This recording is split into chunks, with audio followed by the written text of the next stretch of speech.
Hi everyone, it's me, and today, please listen, understand, together. Thank you. This is going to be a hard one. Today we're going to talk about FNAF, like we have so many other times before on the channel. Speaking of, how many times have we talked about FNAF on this channel? Let's see. I'm going to guess like 40 plus times, 40, 50. Ding ding ding ding ding ding ding ding ding ding. Oh my gosh, that's a lot. Oh. 43. Wow, I was correct. 40 to 50 plus times. Oh, jeez. For some reason I thought it was more. Wait. Oh, that's what it is. If you add the Game Theory videos and all the partner shows, we've technically done 49 episodes on FNAF. And let me just say, this is not the big 50th episode that I really anticipated. It's like, yay, 50. Those of you who don't know, FNAF has been in the news a lot lately, and not for any good reasons, like the release of a new game, or them finally deciding to make the obvious call and cast me as phone guy in the upcoming movie. Hello? Hello? Consider that my audition reel, Blumhouse. I would also be willing to accept the role of Purple Guy. Phone guy, Mad Pat, Scott Cawthon. No, the reason it's been trending on Twitter and blowing up all over the blogosphere have centered around the creator Scott Cawthon and his recent decision to retire from the series. You heard that right, friends. Scott, my longtime nemesis, is stepping down. Only one will remain standing, and that one is me. Okay, like, bro, bye. Bye-bye. He's actually retiring with plenty of money, so who's the real winner here? It's not me. As he himself said in his final post, and I quote, "I've had a blessed, fulfilling," it took me a minute to find it, I'm sorry. "I've had a blessed, fulfilling, and rich career." You can see that this video has been very genuine, and it's very long. So normally they'll just cut up a long segment of video into a shorter. But this is 23 minutes and 22 seconds long, which means it's really heartfelt with a lot of truth in it. So let's be understanding and let's listen. I've tried to make some good games, let the debate ensue, and I've witnessed the creation of possibly the most creative and talented fan base on the planet. Let the debate ensue. But here, on the 7th anniversary of the first game's trailer, I realize I miss a lot of things that I got to focus on before FNAF became such a success. I miss making games for my kids, I miss doing it just for fun, and I miss making RPGs even though I stink at it. All of this is to say that I'm retiring. End quote. He then goes on to thank everyone for their kindness, say that he's excited to spend time with his family, and assure everyone that FNAF is going to continue under the guidance of someone of his choosing. Scott, consider this channel my application for the role. I'm here for you, buddy. Ooh! Ouch! Burn! Oh my gosh, that roasts. All kind of joking, but also kind of not joking aside, this alone would be a huge deal, right? One of the most successful indie developers of all time stepping down from his still mega popular series after 7 years, with a book series still being released until the end of the year, a new game on the verge of being released, and a movie that's still in the works. I mean, he takes his victory lap around the internet as everyone celebrates his work, and he fades away to go spend time with his family doing whatever it is that indie devs do with their piles of cash. Yes, and it's still improving. It's successful franchise. Buy a cereal wall, a candy room, bacon every day for breakfast. I don't know why I think that, but I just imagine that bacon is something that rich people have for breakfast every day because it's like the best food ever. But that's not the complete picture of what's going on here, because it's actually the circumstances around his retirement that caused the hashtags to trend. You see, in the days leading up to his announcement, word had gotten out that Scott had contributed sizable amounts of money to various political campaigns in the years between 2016 and 2020. Using the website OpenSecrets.com, an independent nonprofit that tracks U.S. political donations, users learned that Scott had contributed around $42,000 to various various political campaigns. Now, that on its own might not have been all that newsworthy. No, what made people sit up and take notice was who he had contributed funding to. Republican candidates like Ben Carson, Mitch McConnell, Donald Trump, controversial political figures whose voting histories had been anti-civil rights over the years, especially as it relates to the LGBTQ communities, which, you know, a large portion of the FNAF fan base is. True. What Matt says is correct, which, you know, a large portion of the FNAF fan base is. And I've seen a lot of people online responding with a, so what's the big deal to all of this news? But you have to stop and actually think for a minute about the position of a lot of the LGBTQ fans of this franchise. This revelation understandably hurt a lot of members of the FNAF fan community, considering that Scott's franchise has been this welcoming and inclusive space for them. One where a lot of people have found the ability to express their unique identities. To know that their support of these games and their game's creator, especially the financial support that comes with that their dollars had wound up funding campaigns for people who are looking to withhold or remove their rights, to fund the elections of people who would forward legislation that treats them as less than human. Yeah, that's gonna feel really horrible. It's gonna feel like a betrayal. It's gonna feel like you had funded your own worst enemy. At first, people thought that Scott's account must have gotten hacked, right? There was no way that he could have done this, or at the very least that maybe he donated to a blanket Republican fund where his dollars had gotten funneled into individual campaigns without his knowledge, but no. After a few days, Scott took to Reddit and affirmed that these were indeed his choices, which then just proceeded to blow the internet up even more. A few days later, he retired, and that was that. A confusing and awkward end to the career of someone who had legitimately changed the face of horror and indie gaming forever. Now, a lot of you have been asking me for my response to the whole thing. Yes, and genuinely speaking, it's really heartbreaking for the fan base. Does the channel stop covering FNAF? Do I still support Scott? How do I feel about all this? How should you feel about all this? And honestly, there is a lot to unpack here. A lot. One of the reasons it's taken me so long to respond is because I've had to sort it all out in my own head. I didn't really know how to feel. We've been teaching my son Oliver, who just turned 3 recently, about how sometimes you can feel multiple emotions at once, and how that's confusing and how it's hard sometimes. And that lesson at 3 is still just as hard when you're 33. So I had to take time to do my own soul searching and do my own research, quite honestly. One of the great things about the internet is that it moves so fast, right? You need something and boom, it is right there available at your fingertips. But one of the awful things about the internet is that boom, it moves so fast. That is correct. It's a good thing is boom, it moved very fast. Another thing is, boom, it moved too fast. There is no time to think. Everything requires an immediate response. No, just like how I'm doing a reaction video right now. All of this is genuinely like no post editions. Is that post editing? Okay, some of it. Some of it have post editing, but most of our videos have no post editing after the video have been created. So it's just like boom, no time to actually think about it. Take your knee-jerk reaction, a headline. Search trends last for like a day or two at best. New game releases are like old by the end of the week. New video, well, gotta be the first to like and comment without actually watching what it's about. There's no time for thoughts, for research, for introspection if you're gonna be part of a conversation, or no time to look back and actually analyze the data. I mean, heck, by the time that you bothered to finish reading Scott's response to all this drama, he had already posted his retirement. So, since this is going to be a long and tricky episode, to say the least, let me start off by making it crystal clear that I am pro-LGBTQ rights. And you don't have to take my word for that. I was in theater for years before I started doing YouTube, and it is difficult to be a narrow-minded bigot in that industry. If you know, you know. I'm a member of the LA LGBT Center, and I attend their events because I support their mission. For me, I personally think that they are important because they are human beings. I'm a human being, they are human being, so why not treat them with respect? They are human being, I'm human being.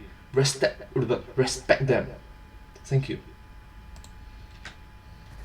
Most importantly, I've done the best I can to keep a sensitive ear open to LGBT audience members, and also to my team members when they tell me that something isn't okay, or no longer okay, or they explain an LGBT perspective that I don't know or understand because I don't live that.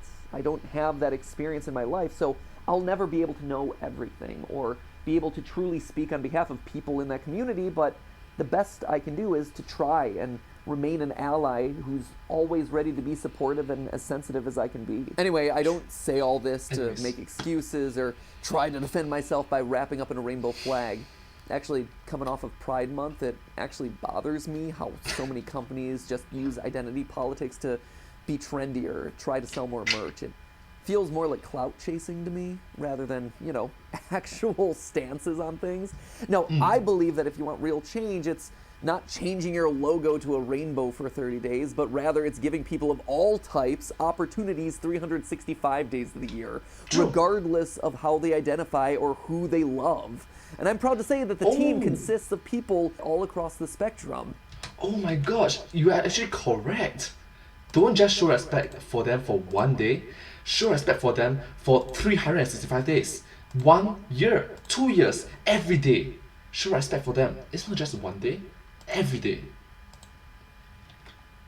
And I'm proud that they're here because they're talented and they deserve the chance to show off their unique creativity. Which is why, before I get to addressing the actual hardest subject of all this, Scott himself, I think it's important to say this right up front, or I guess as up front as I can in this long of a Game Theory, we need to talk about video. FNAF. I will still be covering and supporting FNAF as a franchise. Just like Game Theory has become so much more than just me sitting in my closet nerding out every week, and is now a collaboration of creative people coming from all different walks of life, Five Nights at Freddy's is much more than just a single guy living in Texas.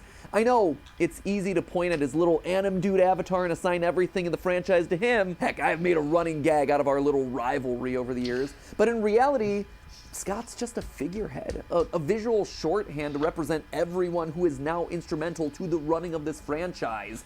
All the authors and illustrators of the books, other game developers, merch companies, the Fazbear spin-off universe of fan games, each employing dozens of people who use the franchise as their launch pad for their livelihoods, or as their own personal creative outlets. By not supporting the franchise as a whole, I'm not supporting those creators. And even more importantly, it's also that I wouldn't be supporting the community itself. The people who still do find this franchise as a safe haven, a source of entertainment, a source for their unique creative expression. Scott said it in his retirement announcement. I read it earlier. I've witnessed the creation of possibly the most creative and talented fan base on the planet.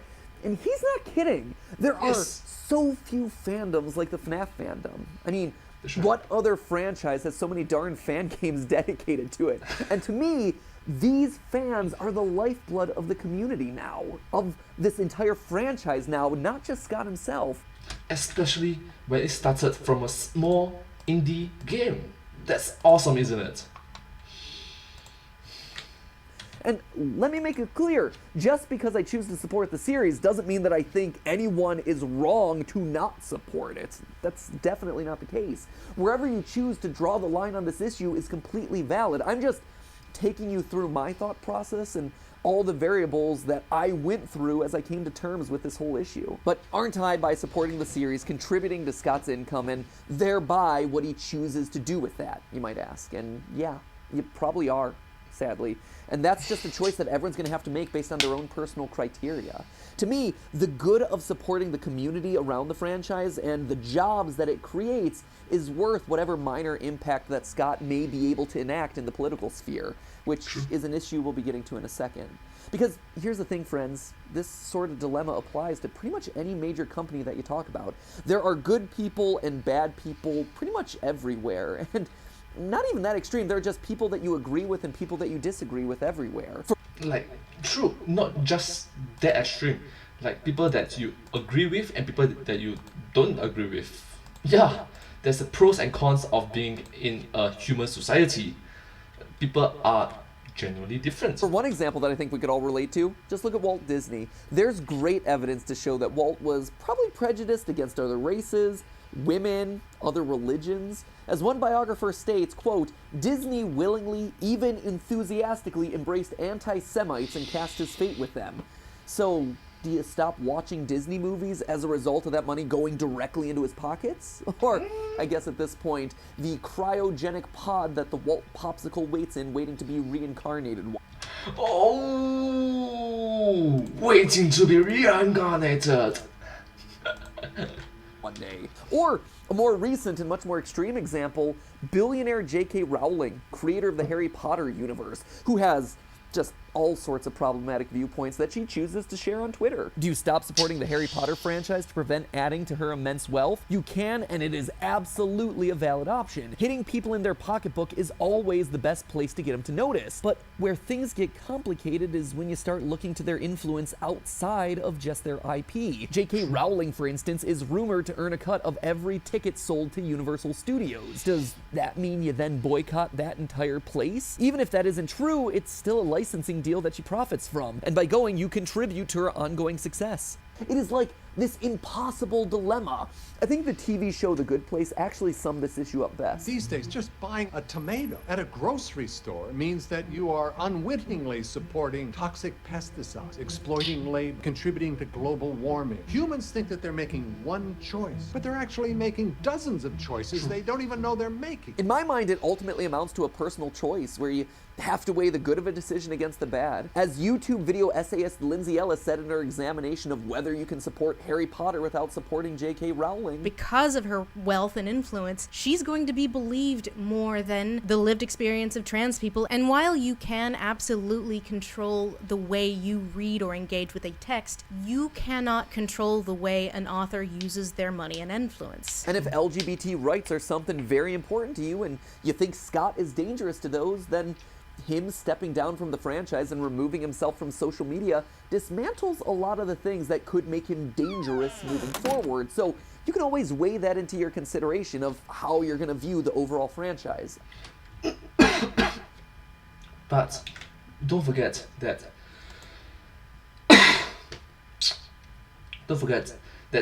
we think that we are just making one choice, but in fact we are just making multiple different choices. They are translucent or even opaque to us, just like what they said, buying one tomato, right? Just one choice, buy or don't buy. One choice, right? No, there's multiple different choices. There's translucent, there's multiple choices that is opaque, that you can't see. It's not transparent to you. Again, where you choose to draw that line is absolutely your choice and your choice alone. I'm just taking you through my week of soul searching and all the factors. So that's why I'm choosing to support the franchise moving forward, but it leads perhaps to the biggest question of them all, which is Scott himself. How to feel about him, you know? Okay. Again, because the internet moves so fast and because everyone just hates to read, I never really saw people looking at what he actually said in his response to all this drama. Instead, just jumped to the conclusion of, well, he admitted that he donated to these people, so he needs to be canceled now. And hey, to some people, that's enough. Just supporting some of these individuals is an outright deal breaker, and again, that is totally your right to make that call, but to me, I wanted to know more, right? Because I had a feeling that maybe this is tied to the state of American politics. And this is stepping way outside of my comfort zone here on Game Theory, but personally, I just hate American politics. It's always been a frustrating process to me because it forces you into one of two buckets. Are you red or are you blue? Are you elephant or are you dog? I like it. Are you FF000? So are you FF0000? Or are you, sorry, what is it? Process to me because it forces you into one of two buckets. Are you red or Are you hashtag FF0000? Or are you hashtag 031BBB? are you blue? Are you elephant or are you donkey? Are you Republican or are you Democrat? It is a binary choice between two parties, two people that are for these really important jobs, and that's about it. There are no other options. Or there are other options in the form of independent candidates and third parties, but because the system is set up the way it is, they don't really stand that much of a chance. And Then change the system, improve the system. The system was created to be improved over time, isn't it? That's what humans are, the human system. Like, oh gosh. So everyone is always telling you that if you vote for them, you're throwing away your votes. So long story short, most elections just wind up being a compromise. You have to pick and choose whatever your most important issues are for that election cycle, and because no one candidate truly embodies them all, you have to vote for the lesser of two evils, in a sense. There is never this one perfect candidate that truly represents me as the voter, and I hate that. And I wouldn't be surprised if maybe Scott felt like he was in a similar position. So I wanted to look closer at his response. And admittedly, it's a long one, but I think it's important to not overly edit Scott's words in this case, but don't worry, we'll break it down as we go through it. I've debated greatly how best to address this, including not addressing it at all. But with so many people from the LGBT community in the fan base that I love, that's not an option. I'd like to think that the last 7 years would have given me the benefit of the doubt in regards to how I try to treat people. But there I was, trending on Twitter for being a homophobe, getting doxxed, with people threatening to come to my house. All this. Oh no, he actually got doxxed. I mean, I make reaction videos and I'm afraid of people of doxing me. I mean, I can tell you my locations. I live on the Milky Way galaxy. Like the Milky Way galaxy. So that's my location. Ta-da! Technically speaking, I'm pretty sure you also live in the Milky Way galaxy, so...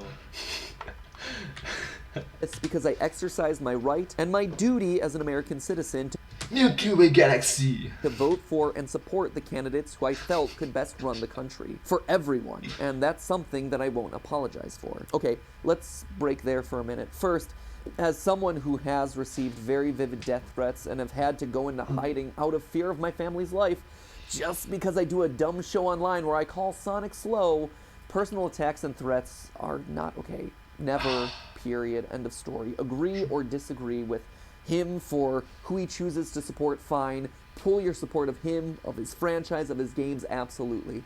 There's a saying in Chinese, 对事不对人. We talk about the matter, we talk about situation, we talk about problem. We do not talk about the person itself. We do not talk about the character, we do not talk about their personality. We focus on the issue, we focus on the situation, we focus on the circumstances, we focus on the problem. But harassing and threatening someone's life and his family simply because they supported someone you disagree with makes you no better than the people that you're fighting. That's just the way I feel.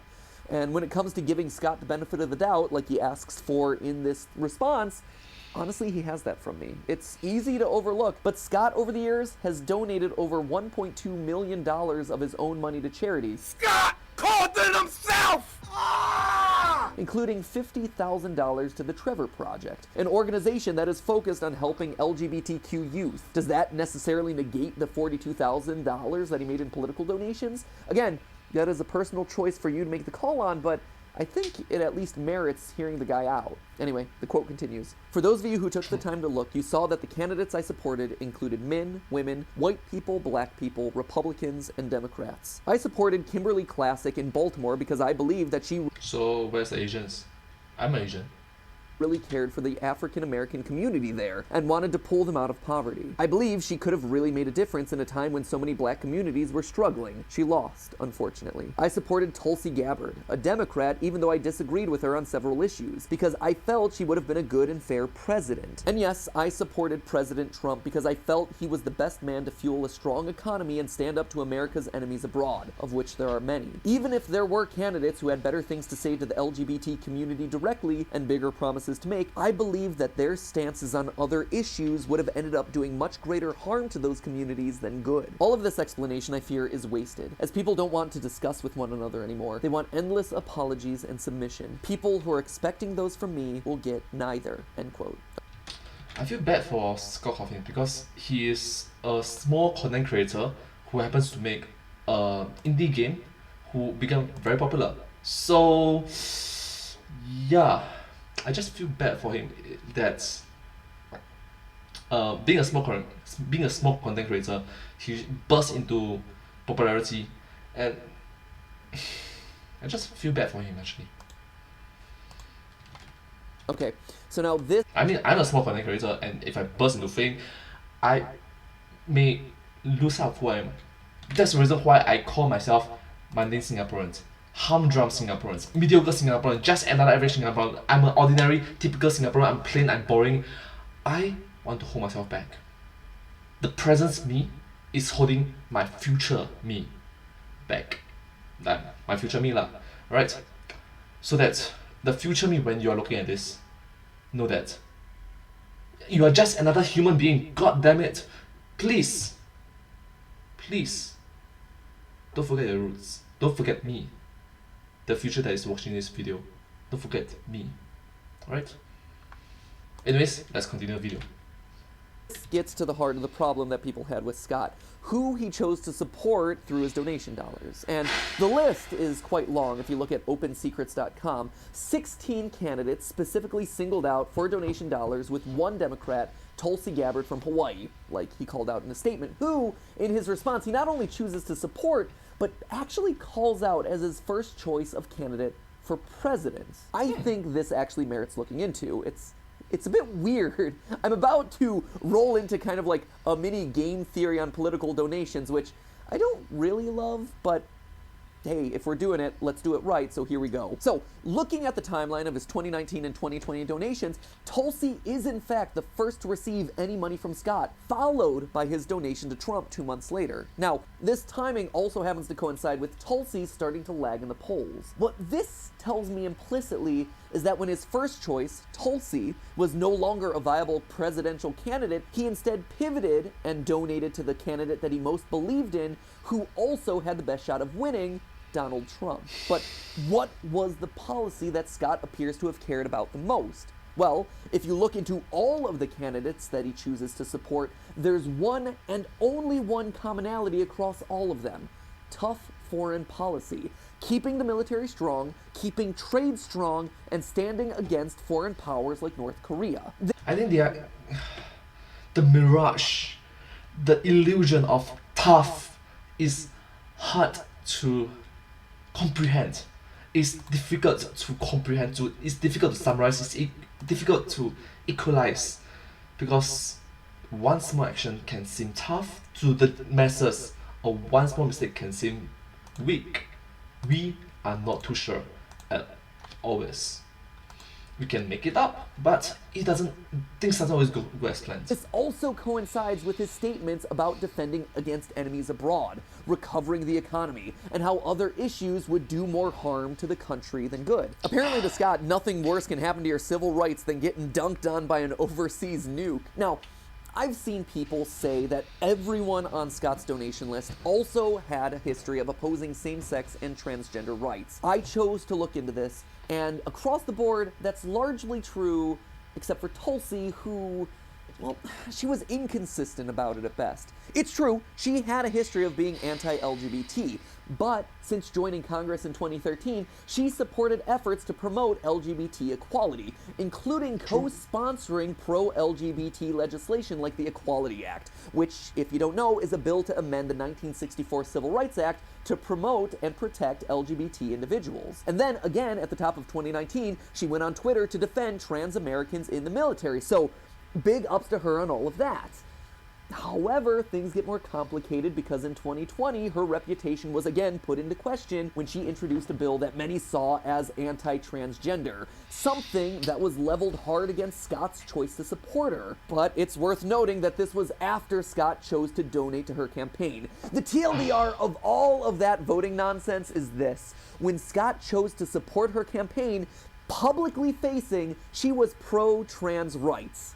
That's it. That's the best I can put it. Outside of that, the only commonality that I could see across pretty much every candidate that Scott chose to support was keeping the military strong. Now, to be sure, not everyone places the same emphasis on that issue or considers America at high risk. People on the other side of this issue may believe that the bigger threat is personal rights of people who are already in the country. Again, I am not here to decide that issue or pass judgment on anyone's priorities.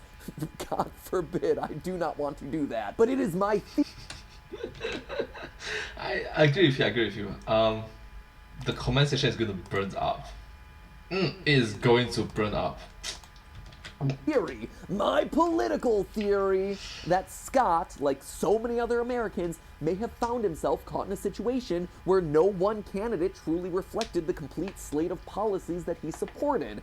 And when his first choice of candidate bowed out of the race, one who was publicly pro-LGBTQ rights at the time, he moved on to the next best option in his mind, considering the issue In his mind. that he thought was most important, in this case foreign policy, therefore him supporting Trump. And let me be clear, I'm not trying to explain away his actions or anything like that, not at all. Am I surprised that he donated to these people? Yeah, but is it enough for me to throw away all the goodwill that I've seen him put into this franchise and his community over the years? No.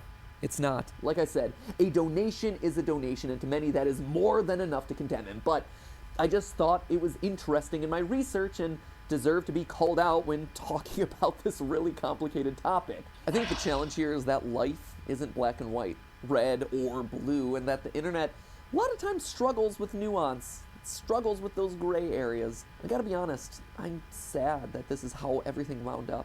Seeing scottgames.com go dark after years of me checking it for updates or digging into the source code for hidden clues, it was a sobering moment.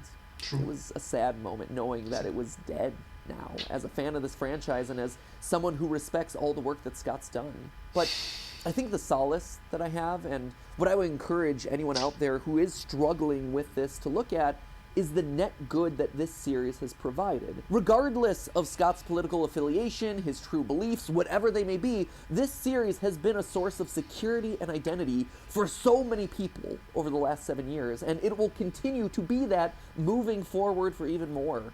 Life just isn't a game of absolutes. Life is all about trying to do the greatest good with the hand that you've been dealt, and the good that is spawned out of Freddy and his friends for creators, for Oh, I just noticed that that's a very cool quote there. Let me just think about it.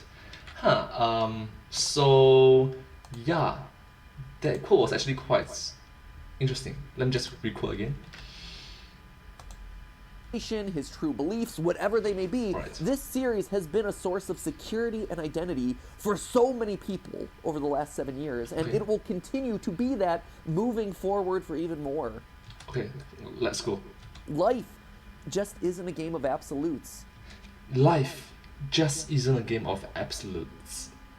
Life is all about trying to do the greatest Life is all about trying to do the greatest good with the hand that you've been dealt, good with the hand that you've been dealt. and the good that is spawned out of Freddy and his friends for creators, for fans, for gaming as a whole, it's incalculable.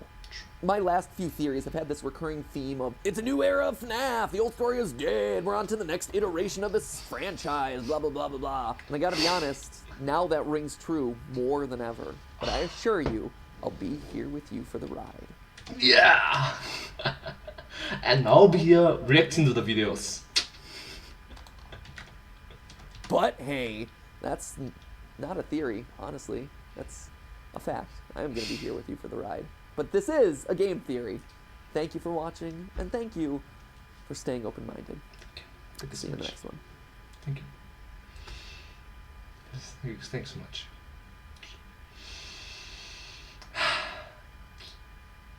Alright. Anyways, thank you so much for listening and be understanding towards one another. I sincerely hope that all of you like this video. Thank you so much, and I hope to see you in my next video. But sorry, if you do like this video, please remember to like, share and subscribe to my channel, and comment down below if you have anything to share with us. Don't forget to follow my channel, and I sincerely appreciate all of your support for me, all your encouragement for me. Thank you so much. But hey, that's just a couch talk. Is it a couch talk? Is it a couch talk? But hey, that's just a talk. A couch talk. So far, thanks for watching.